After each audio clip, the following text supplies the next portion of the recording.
It's September and the college football season has begun, and it's begun on a good note for the Bucknell University Bison.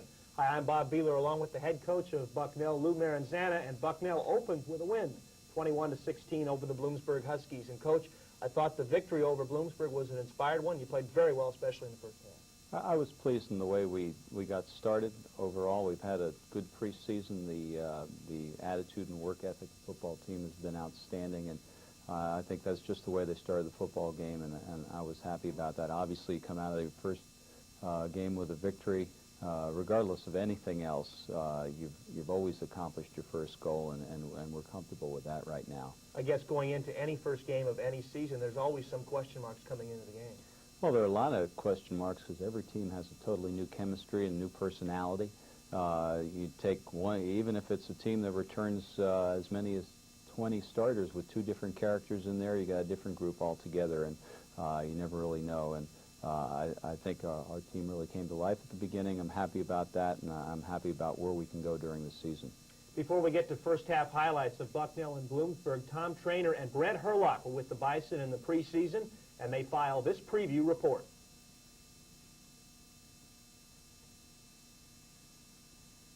New friends and another season of Bucknell football.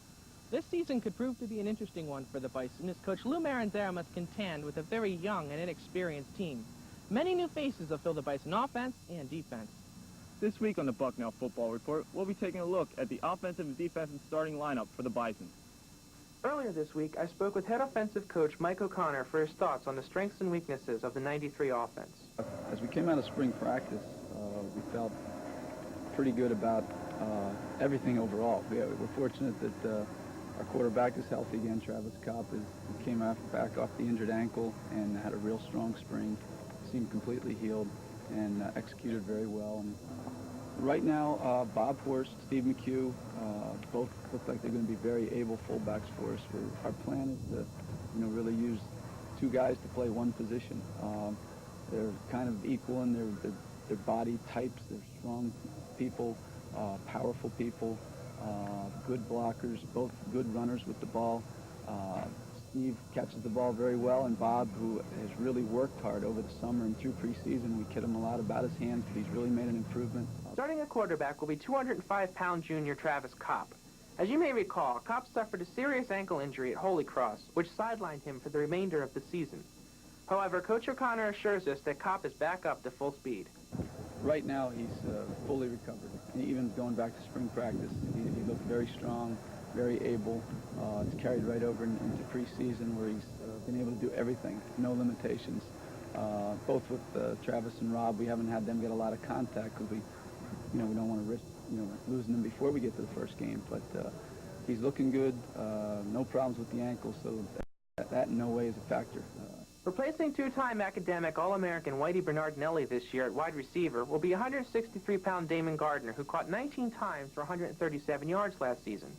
Also at wide receiver is 155-pound Brad Bernardini, who caught 8 times for 151 yards for the Bison. Now Tom's going to take a quick look at the Bison defense. The Bison defense, due to graduation, suffered a few losses over the past year. The most severely hurt was the defensive line.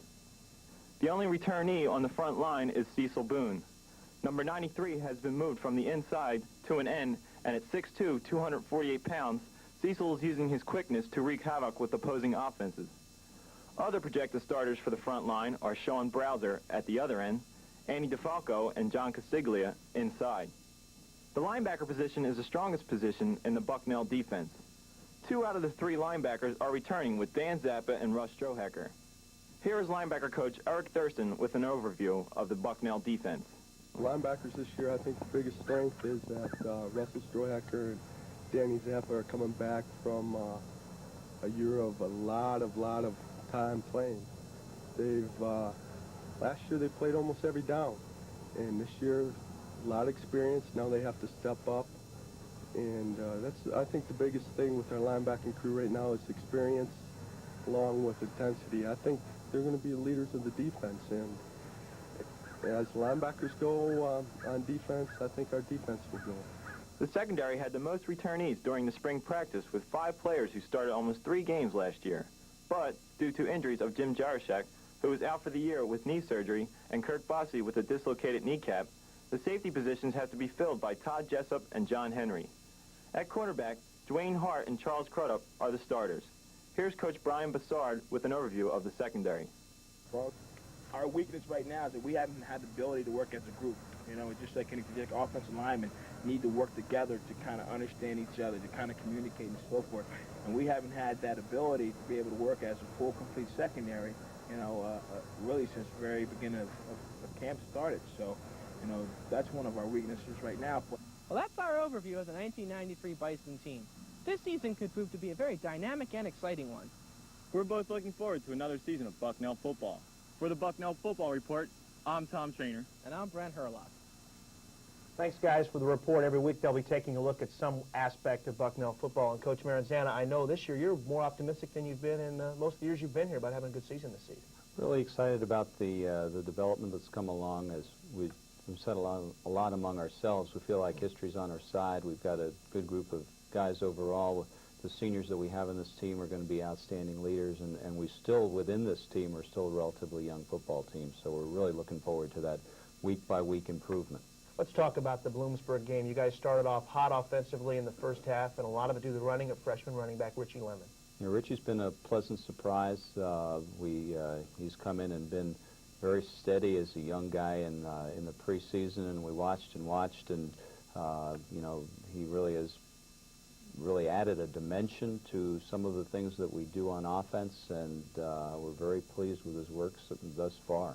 You guys rushed the ball for over 200 yards offensively, didn't even throw for 100. Is this going to be more of a running team this year? I wouldn't necessarily say that. I think that we're striving for balance, and in order to have that balance, though, the ground floor of that you need to have built is the running part of it, and we feel, particularly with Travis coming back and with some experience at the receiver position, that we'll be able to achieve that balance. We'll take a look now at first half highlights, but first we'll pause for this 60-second timeout, then be back with more of Bucknell Football 93. At Bucknell, the balance between academics and athletics is accomplished as well as it is any place in the country. In fact, recent NCAA statistics show that for the second consecutive year, the Bison led the country in the graduation rate of their student athletes. Many factors contribute to this.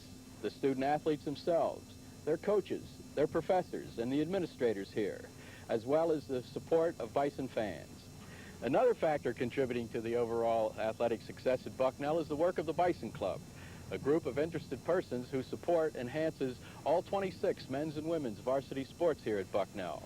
Membership to the Bison Club is open to all followers of the Bison, not just Bucknell alumni. We invite you to join the Bison Club today and receive the Bison Roundup newsletter and stay up to date on all activities of Bucknell athletics. For more information, write to the Bison Club in care of Bucknell University or call 717-524-1358. Bob Behler back along with the head coach of Bucknell football's team, Lou Maranzana. Coach, we talked prior to the break a little bit about the offense. Defensively, I thought you guys were more aggressive on Saturday. Defense, we've, throughout the preseason, have begun to have come to life a kind of an attitude or an aggressiveness that is made of some real physical play and base things, and also a little bit more pressure defense. And those two things have, I think, really kind of characterized the things we're doing on defense. We had probably the most steady day against the run that we've had in a long time. And you're going to need to have a good day against the run in the next week, too, with Eric Marsh at Lafayette. Absolutely, absolutely. Let's take a look now at highlights from the first half of Bucknell and Bloomsberg. The first quarter would be a scoreless ball game, and it kind of reminded me a little of a heavyweight fight, Coach, where both teams early in the season were kind of feeling each other out. In the second quarter, you guys went for the KO punch. I think it's a typical opening game, and that you're kind of trying to do a little bit of this and a little bit of that. There, unfortunately, early we get interception. They come back, and we're able to stop them here. The defense rises right up, and they don't get any points. Russ Strohacker with a big sack there. Here, Bucknell's going to get the first big break of the game. A block punt for Troy White. John Caldwell's going to pick the ball up, and then it's going to roll right in your living room at home.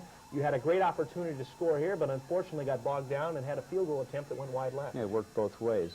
We get the big break and don't capitalize just as they do. After stopping Bloomsberg on the next series, Bucknell gets the ball back, and the Bison looking good here, going to Richie Lemon. He can also catch the ball. He was the leading receiver on the day with 4 catches. He seems to be a pretty multi-purpose back. He's a versatile guy. He'll catch the ball and run with it as well as take a handoff. His 210 yards, the second highest in Bucknell history to Joel Boyd's 222 against Gettysburg in 1977. It was also the highest for a 1A or 1AA back on Saturday, so he's the leading rusher in the country. Kopp only completed 7 of 12 passes, but that was a big one to keep this touchdown drive alive. Travis did what he needed to do throughout the day. We didn't throw the ball a lot, and we felt like he had a fairly steady day. That was the only pass on the drive. It was a 12-play, 71-yard drive, 11 runs, 1 pass. Darren Block complimented Rich Lemon well, and then you go with the quarterback sneak to get on the lead. Right, and kind of a little piece at a time. It was a long drive. We got the ball in the end zone and kept them off the field. The next 2 possessions for Bucknell would result in scores, and they'd be set up by Bloomsberg turnovers. Mike Johnson fumbles, and Todd Jessup comes up with his first of 3 turnovers. The tempo of us getting ahead here in the first half is really set by turnovers and by some real good running work by our offensive line and by Rich Lemon. And there's Coach Maranzana calling the 42-yard run here for Rich Lemon. This was a thing of beauty. It's a nice run. He gets the split and breaks the tackle and outruns the second level, and a good job. So with 6.5 minutes to go in the first half, Bucknell is up 14-0. I thought you had great kick coverage all day. We have really improved overall kicking game intensity. I'm happy with some of the things that happened there, particularly on our kickoff coverage. And I think you played well against the run all day. Johnson and Brooks, who were the strength of their team, really didn't do much. We had a fairly steady day. As I said, I think the best overall tackling day that we've had in a while. Jessup comes up with his first of 2 interceptions in the first half. Nice return inside the 25. And on the 3rd play of the drive, Travis Kopp is going to hit Brad Bernardini on a nice scoring strike. And, good little timing pass here, and Travis throws the ball right where it needs to be, and Brad runs a nice pattern. Here's a view as if you were the defensive back trying to cover Brad. Brad slips through him, and then again, good coverage, not allowing Bloomsberg to get back in good field position. Once again, the kickoff coverage looking real good. Bobby Horst there running down, making a great hit. John Henry will come up with a blitz from the strong safety position. He's played well for you. John has really made a great improvement. His first great big stride was during spring practice. And here's the one of the final plays of the half. Todd Jessup intercepting the ball, taking it away from Sean Smith. And you have a 21-0 lead at the intermission. Things looking good. I would have to say you'd be very pleased going in the locker room with the way the team played in the first half. Yeah, we were pleased with their start. Obviously, the fact that that they were able to score some in the second half, concerned us a little bit. But we got off to a good start, and I think very importantly, as the game went on, and we got into a situation where we really had to fight for the football game. We had some guys really rise up and play tough and make some important plays. Coach Maranzana will be back to talk about the second half in a little while, but right now we've got a break, and when we return, we'll be talking with our special guest, cornerback Dwayne Hart, and middle linebacker Russ Strohecker, right after this. Bucknell 14, Lafayette 14. It is a long drive for Bucknell, 17 plays. This is the 17th play, and it's a huge play. 3rd and goal at the 4. Double tight ends, left third, the lone wide out to the right side. And now Stoka out of the backfield in motion from the tailback spot. Hadachik will roll right, being pressured from the blind side. Will throw it in the back of the end zone. The flag to the tight end, Jeff Tate, will make the catch underneath the goal post, and the Bison will lead by 6, 20-14. This is the Bison Weekend Review. I'm John Terry reporting. Another varsity action this weekend. Bucknell's men's soccer team opened its 1993 season with a 3-0 win at home against Pittsburgh on Sunday. Junior Greg Beatty, who led the team in scoring last year, got off to another quick start by scoring the Bison's first 2 goals of the year. Senior Ryan Busseri also scored a goal, and senior goalkeeper Mark Wrigley made a career-high 19 saves on his way to the shutout. The women's soccer team was just as successful, dominating St. Francis of Pennsylvania 4-0 on Saturday afternoon. Carrie McDonald was the story in this one. The sophomore recorded her first career hat trick. The volleyball team jumped out to a positive start, taking 2 of 3 matches on Saturday at Siena College. The Bison opened the season with a straight sets win over St. Francis of New York. Later in the day, the Bison ran its record to 2-0 with a 3-set sweep of Iona, before host Siena finally knocked the Bison off in the final match of the day. Freshman Heather Monteperto led the way with 24 kills on the afternoon. For Bison Football 93, I'm John Terry. Catch the action. Feel the excitement. Experience the thrill of Bucknell football as Coach Lou Mer the Bison down the field to victory and another season of football excellence. Don't miss out on any of the action. Call the Davis Gym ticket office now for ticket sales and information at 717-524-3301. That's 717-524-3301. Bucknell is ready to take on the Patriot League. Are you?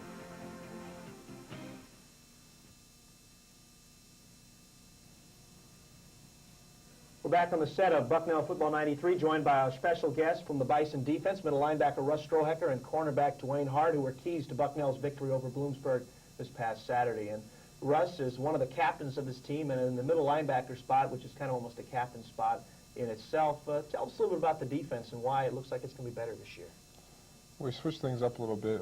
We feel our strengths at the linebacker spot, so did a couple things over the offseason. Defensive line's going to do a good job this year, by protecting us. So we're going to be flying around trying to make some turnovers. What makes Bucknell's linebacking corps so good? You and Dan Zappa each had over 100 tackles, and there's a lot of depth at that spot, too. Well, we definitely have experience there from last year.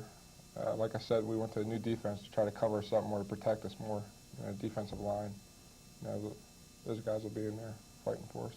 Dwayne, how about the secondary? It's been a position that's banged up, and as a senior, you're one of the few guys back there with a whole lot of experience. Well, secondary is going to be very important this year. As you said, we're going to try and put a little bit more pressure up front and make a concerted effort to stop the run. So it's going to be really important that the secondary can cover up back there and let those guys do what they need to get done up front. Make it more difficult when you have a lot more, say, man-to-man type assignments? It's not difficult. It's just something that you have to get done. And we feel that we have the ability with the players we have in the secondary this year to play man-to-man and come and give some pressure up front. In the second half, Dwayne, we're going to see a couple of plays where you get in front of somebody and knock the ball away. Is that a difficult play to make? It seems like all the rules are stacked in the offense's favor as far as like pass interference and such. Well, it's just working on a technique that we go over every day, and we work on one-on-ones every day. And so there's a lot of practice, and we have great coaching, and we try and get things done. Russ, as far as linebacking go, you've played now for 3 years. You're a junior, played quite a bit as a freshman and all of last year. What's the biggest difference between Russ Strohecker when you first came to Bucknell and now? Definitely feel a lot more comfortable at the spot. I have a feel for what's going on. I know what's going around the defense around me, so that makes a big difference. In what ways? Is there anything you think you're much better at now than when you started? Definitely taking on the block and getting rid of them, and pass coverage has definitely helped out. We saw you come in on the quarterback quite a few times and introduce yourself to Phil Reese, the quarterback for Bloomsberg. We're going to see you more in a rushing role too this year? I would like to. I don't know if the coaches let me too much, but I like to control the quarterback. Don't let him get his feet set. When we've talked about some of the injuries in the summer camp and in the spring in the secondary, is it tough when you have a lot of different people that haven't played too much together? I mean, it would seem to me there's a lot of teamwork that goes on in the secondary. Yeah, you definitely need to have some cohesion with the group. One thing that's been constant over the past year and a half, 2 years, is having free safety there. We had Todd Jessup and Bob Frost working last year, but I'd say Todd is the glue that holds the secondary together, and he's making all the checks and making sure that everybody's playing the proper defense. So if we have that constant there, I think that's really an advantage for us. So we finish up this segment of the show. Dwayne, why don't you tell us a little about yourself? I know you're a senior. You've done some nice internships, and looking forward to graduating in June. Well, I don't know how much I'm looking forward to it. I'd sure love to come back another year and play football here, but it's getting time to move on with life. Looking to maybe finish here, after finishing here, going on to law school or working in the accounting field. But my long-term goal is to get into the field of sports management and maybe hang around and recruit some guys like Russ and then get done playing. Well, Dwayne, thanks for being with us on the show today. Thank you. Russ, I won't ask you that question. I'm going to ask you what can be expected of Bucknell this year? What are the goals for this team? Set some high goals for ourselves. We definitely want to be competitive and earn some respect in the Patriot League. The last 2 years, we're just coming through. We got a lot of young guys ready to fight for us, so we're looking to stride forward. Well, thanks for being with us, Russ. Congratulations on a great game against Bloomsberg. Coach Lou Maranzano and I will be back to take a look at second half highlights of Bucknell and Bloomsberg, but first, this timeout. Since 1846, scholars have come together at Bucknell to ask questions and explore answers. Inspired by the fresh spirit of the newest students and the seasoned wisdom of the faculty, this meeting of minds fosters achievement. Bucknell professors enjoy national reputation, and Bucknell students are known for their intelligence. Their lively exchanges extend from classrooms and seminars to informal meetings in faculty offices and the campus snack bar. Bucknell is a comfortable place for the tradition of the classics and the demands of today's society. The arts, humanities, and sciences thrive alongside professional programs in engineering, education, management, and music. The environment for this growing diversity and the ongoing meeting of minds is a very beautiful campus in central Pennsylvania. Bucknell's stately buildings and beautiful trees and gardens provide an ideal collegiate setting.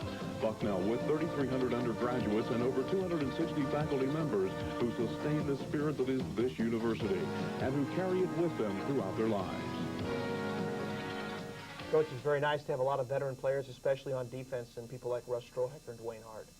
We talk a lot about being dependable, and a couple of very dependable characters, guys that are, you know, able to make plays, and that no matter whether it's the first play of the game, the last play of the game, they're going to be out there and be able to get it done. I know you like to think that every position is crucial, but it seems to me that the cornerback spot, because you're out there one-on-one, the middle linebacker spot, because you're almost kind of the captain of the squad. Very crucial positions defensively. Definitely crucial positions. There's an argument can be made for any, but if you can't cover some people out there in the secondary, you know, it can be a rough time for you. And obviously, if you can't stop the run, then you don't really ever have a chance to win. So those two things are certainly keys.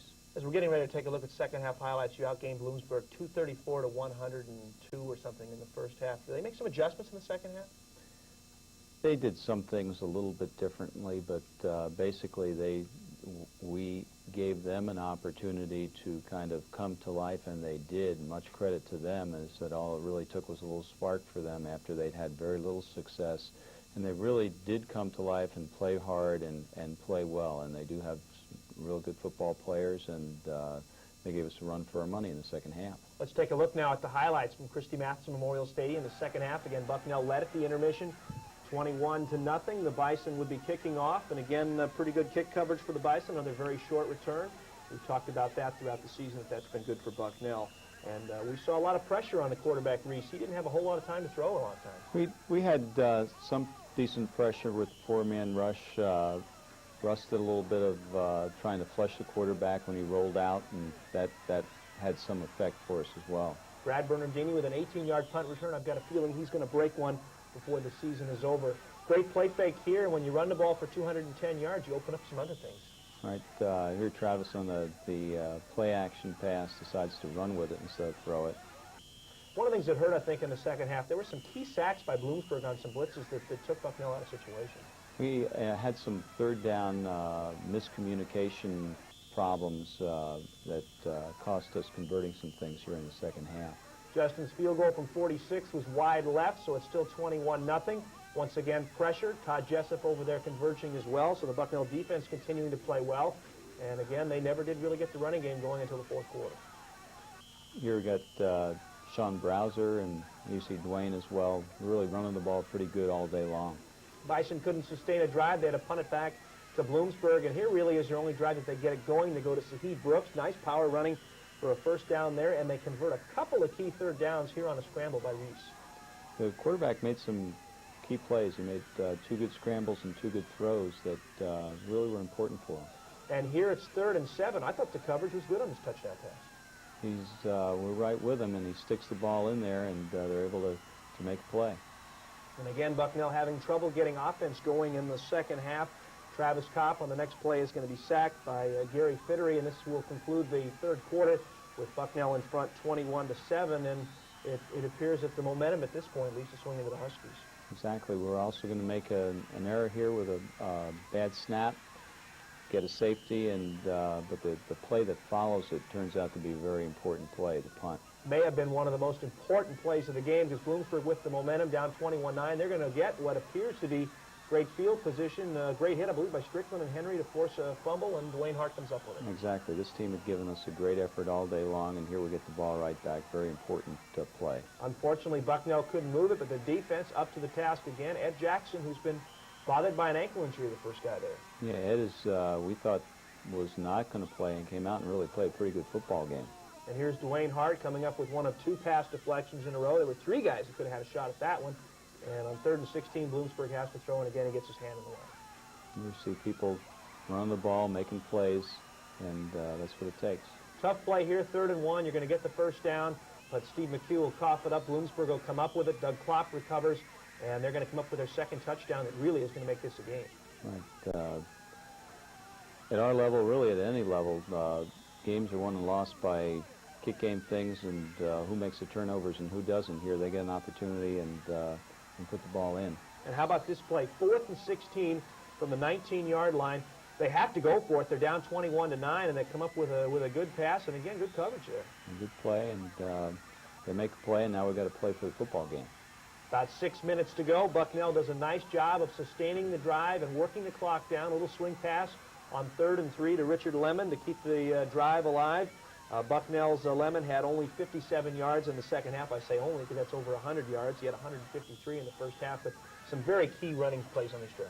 This is an important drive in that we're able to take the ball and possess it and move the ball right down the field here using the clock. 56 seconds to go. Travis Kopp was sacked there, forcing a field goal attempt for Justin Frick. It was blocked, and Bloomsberg would have a chance with about 40 seconds to go, no timeouts. And Coach, you said Danny Hale, who was your opposite number in this ball game, had a situation against when you were at Bloomsburg that went for you and not him. It was a long time ago. We kind of played this play the other way around. We were fortunate enough to get it, and I thought maybe they were going to come back and pay us back.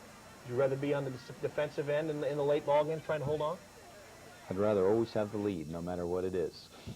Well, that was a tight finish, but Bucknell's defense was up to the task, and I think your group has to take a lot of credit for being able to hang in there when momentum went to Bloomsburg. We had a good start, and I'm very proud of this football team with their work so far. We have a great opportunity this week to make a big jump and get out there and play our first Patriot League game against Lafayette. Very quickly, in about 10 seconds. Glad you played and they haven't?